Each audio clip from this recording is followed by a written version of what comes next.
That whole last day, Edie just watched us pack and didn't say a word. Until supper, when she raised her glass and said, "To our final night together, and all our final nights apart." Grandma, you know what I said about alcohol. Some of your medications are very Edith, specific. I left a present for you in the hallway. Why don't you go open it? The grown-ups have to argue now. I'm sorry, you're right.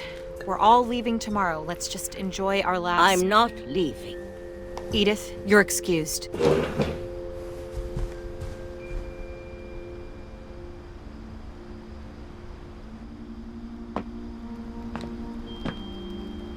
the power had been shut off that morning, but Edie always had plenty of candles.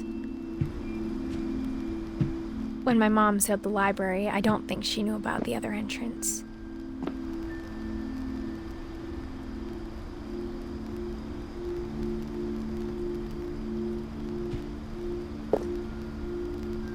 Or that Edie had a key to it.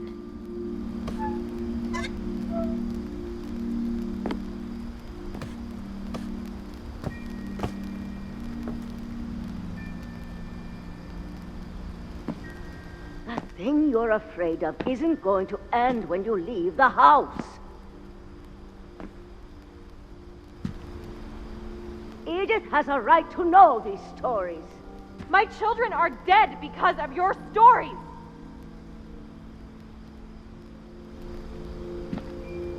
I think it's best if Edith and I leave tonight.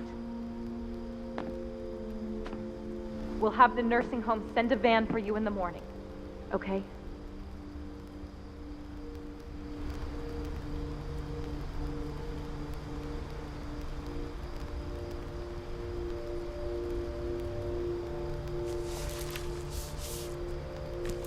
Dear Edith, there's so many stories I wish I could tell you, but there's only time for one.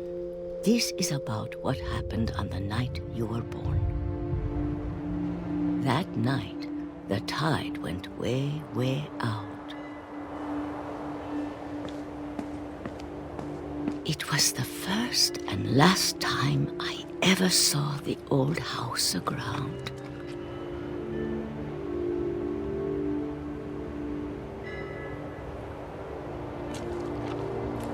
There'd been an earthquake out in the middle of the ocean.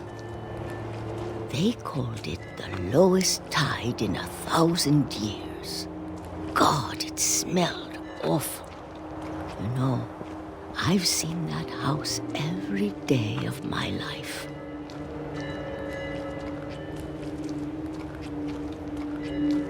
But I never thought I'd go back to it.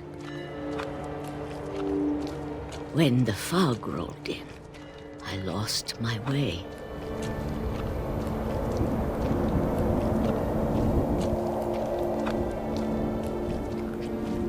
I got turned around.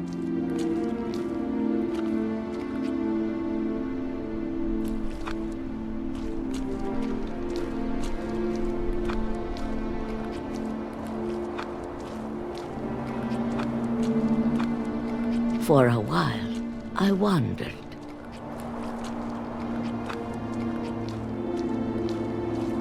I started seeing things.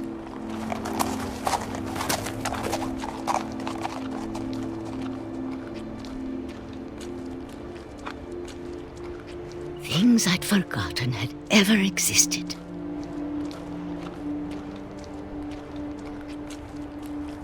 But when I saw them, they felt like old friends. That night, a lot of things came back to me.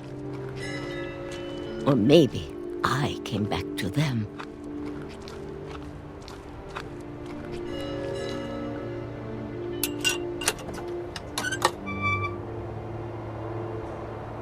Things I can't explain, but that I need you to try and... Edith, what are you doing in here?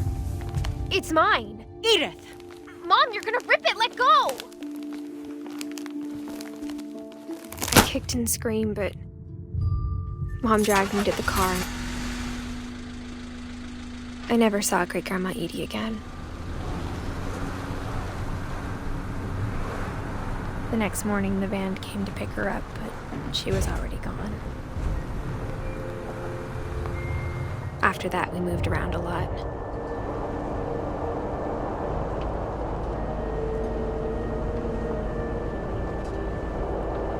We both tried to make the best of it.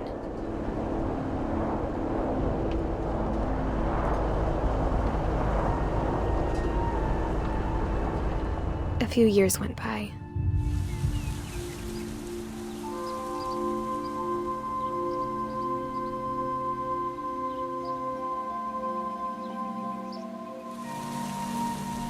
My mom didn't like to talk about it, but she started getting sick a lot.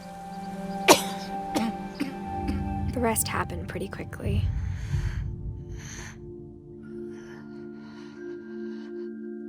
She got better for a while, and then she didn't. And then I was alone.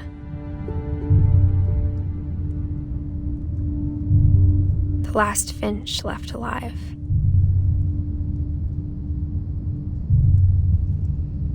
Until I found out about you. I'm still not sure what to tell you about all this. If we lived forever, maybe we'd have time to understand things. But as it is, I think the best we can do is try to open our eyes. And appreciate how strange and brief all of this is.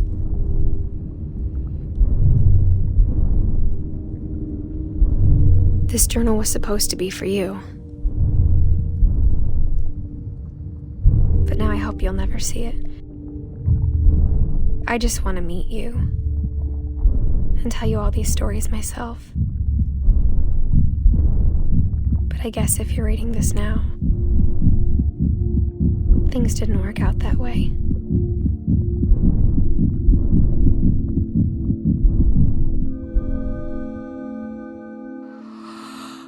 This is where your story begins. I'm sorry I won't be there to see it. It's a lot to ask, but I don't want you to be sad that I'm gone. I want you to be amazed that any of us ever had a chance to be here at all. Good luck.